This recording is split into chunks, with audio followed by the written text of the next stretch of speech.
Saya beberapa kali pernah mengikuti acara Imlek ini ya. Ini sebuah tradisi yang sangat patut kita apresiasi. Di negara kita baru di zaman Presiden Gus Dur dulu ya, atau di zaman Kiai Haji Abdurrahman Wahid, tahun baru Imlek ini baru bisa dirayakan secara nasional. Ini saya kira kita patut apresiasi untuk Presiden Gus Dur yang bisa membuka keran reformasi sehingga saudara-saudara kita etnis Tionghoa pun bisa merayakan tahun baru Imlek ini.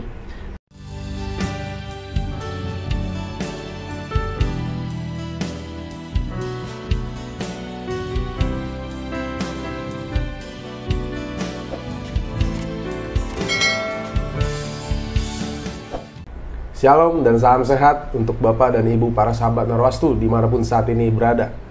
Kembali podcast Narwastu menyapa Anda, dan kali ini di podcast Narwastu ke-187 kami kembali berbincang dengan Bang Jondro Imunte, pemimpin umum, pemimpin redaksi majalah Narwastu yang merupakan lulusan Fakultas Ilmu Komunikasi dari Institut Ilmu Sosial dan Ilmu Politik ISIP Jakarta. Kali ini kami akan berbicara tentang Tahun Baru Imlek 2025 atau yang biasa disebut Gongsi Facai, yang pada awal tahun selalu dirayakan oleh saudara-saudara kita etnis Tionghoa.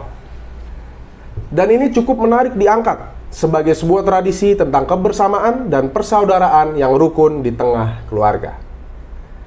Kita akan sapa beliau. Shalom Bang Jondro. Shalom, salam sehat Rupal, salam bahagia, dan Tuhan memberkati kita para sahabat Narwastu dimanapun saat ini berada. Baik Bang, kita kan sebentar lagi akan ada perayaan Tahun Baru Imlek nih, yang tahun 2025. Apa sih pendapat Bang Jondro tentang Tahun Baru Imlek ini? Iya, terima kasih Rupal. Ini menarik kita bahas ya, karena ini sebuah tradisi budaya dari etnis Tionghoa yang patut kita apresiasi. Karena ini boleh dikatakan sebagai bagian dari kebersamaan sebuah keluarga untuk menyampaikan rasa syukur kepada Tuhan atas tahun yang baru, juga kesempatan keluarga untuk berbagi kebahagiaan, berbagi kasih, juga untuk berdoa bersama. Itu yang saya amati. Tahun baru Imlek 2025 ini sering juga disebut tahun baru Imlek 2576 Kongjili, yang akan jatuh pada tanggal 28 Januari 2025. Dan di dalam tradisi Tionghoa atau Cina sering juga disebut tahun baru Imlek 2025 ini adalah Sio Ular Kayu. Ini menarik kita bahas, karena kenapa saya katakan demikian? Ternyata kalau kita cermati mulai dari bulan Desember sampai bulan Januari, umat Kristiani pada bulan Desember merayakan Natal, kemudian lagi disambut dengan perayaan Tahun Baru.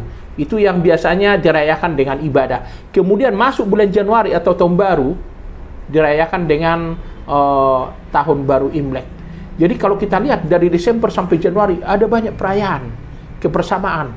Jadi ngumpul keluarga, makan bareng, berdoa bersama. Ini kita lihat sebuah potret keluarga yang memperlihatkan kebersamaan, kerukunan, persaudaraan, dan kasih dari sebuah keluarga. Kalau saya perhatikan selama ini, Rupal, saya beberapa kali pernah mengikuti acara Imlek ini ya. Ini sebuah tradisi yang sangat patut kita apresiasi. Di negara kita baru di zaman Presiden Gus Dur dulu ya, atau di zaman Kiai Haji Abdurrahman Wahid, tahun baru Imlek ini baru bisa dirayakan secara nasional. Ini saya kira kita patut apresiasi untuk Presiden Gus Dur yang bisa membuka keran reformasi sehingga saudara-saudara kita etnis Tionghoa pun bisa merayakan tahun baru Imlek ini.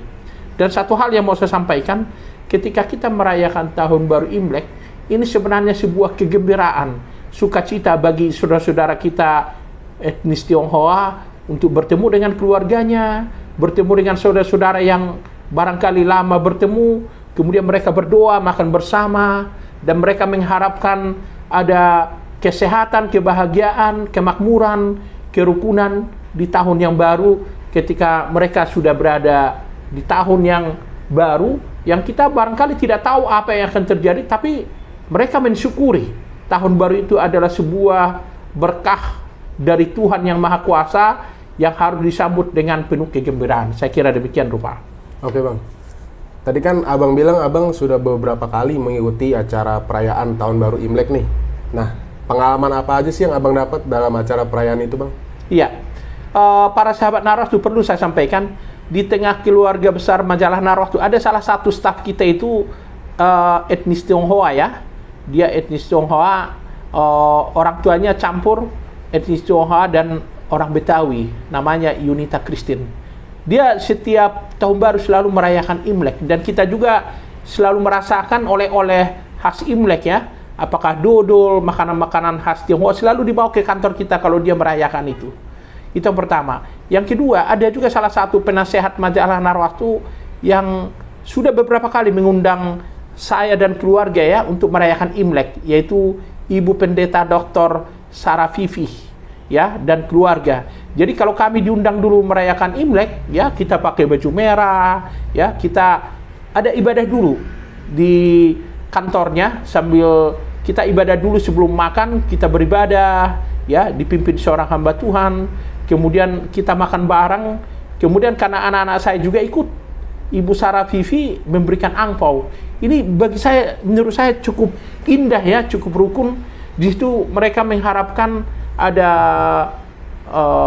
hal-hal yang baru, yang positif ya, dirasakan di tahun yang baru. Dan seperti yang saya bilang tadi, di tahun baru ini mereka mengharapkan kesehatan, kerukunan, kebahagiaan, kemakmuran, kesejahteraan, termasuk untuk bangsa atau negara yang mereka tempat ini, supaya senantiasa dilindungi oleh Tuhan yang Maha Kuasa. Saya masih ingat dulu pengalaman waktu diundang oleh Ibu Pendeta Dr. Sarah Pipi waktu kita merayakan Imlek, yang diawali dengan ibadah. Waktu itu ada dikutip ayat firman Tuhan dari Mazmur 133 tentang hidup rukun dan damai, karena disitulah berkat Tuhan akan diperintahkan kepada umatnya. Apa yang mau saya petik di situ? Ternyata ketika yang merayakan Tahun Baru Imlek ini berkumpul, mereka begitu bahagia, rukun dan damai. Itu sebenarnya sebuah tanda disitulah berkat Tuhan itu akan dicurahkan Tuhan. Jadi kita apresiasi ya kepada saudara-saudara kita etnis Tionghoa, walaupun tidak hanya orang Kristen saja yang merayakan perayaan Imlek Rupal ya. Ada juga dari agama lain, misalnya Konghucu, dari Buddha, termasuk Muslim, ada juga yang merayakan. Tapi menurut saya ini sebuah perayaan yang menurut saya patut diapresiasi. Ada nilai-nilai, pesan-pesan kehidupan, ya, energi positif yang dirasakan ketika saudara-saudara kita etnis Tionghoa merayakan ini. Jadi saya kira demikian, Rupal. Oke, Bang. Yang terakhir nih, Bang. Apa pesan Abang buat saudara-saudara kita warga Tionghoa yang akan merayakan Imlek, Bang? Silakan. Ya. Kepada Bapak Ibu saudara-saudara kami etnis Tionghoa, terutama para sahabat Narwastu, dalam kesempatan ini kami juga menyampaikan selamat merayakan Tahun Baru Imlek 2025. Gongsi Pacai. Kiranya Bapak Ibu semua selalu sehat, diberikan kesehatan, kebahagiaan, kemakmuran bersama keluarga tercinta. Dimanapun Bapak Ibu saudara saat ini merayakan Imlek, kami berdoa, kami berharap Bapak Ibu senantiasa sehat, bahagia bersama keluarga, dan terus dilindungi dan diberkati oleh Tuhan. Tentu kita berharap juga untuk bangsa kita tercinta Indonesia. Bangsa kita ini ke depan semakin maju, semakin makmur, ekonomi akan semakin baik ke depan, situasi politik semakin stabil, dan tentu kita berdoa untuk pemerintahan kita, Bapak Presiden Prabowo Subianto, dan para menterinya, juga wakil presiden, dan semua wakil rakyat, supaya senantiasa diberikan Tuhan kesehatan, hikmat, kekuatan untuk memimpin dan melayani bangsa Indonesia supaya makin baik di tahun baru 2025. Baik, Bang Jonro, terima kasih atas perbincangan kita kali ini, Bang. Ya, terima kasih, Rupa. Baik, para sahabat Narwastu, itulah perbincangan kami dengan Bang Jonro tentang perayaan Tahun Baru Imlek 2025. Jangan lupa subscribe, like, komen, dan share video-video kami. Shalom, salam sehat, salam Pancasila, Tuhan Yesus memberkati kita semua. Ya, Tuhan memberkati kita semua.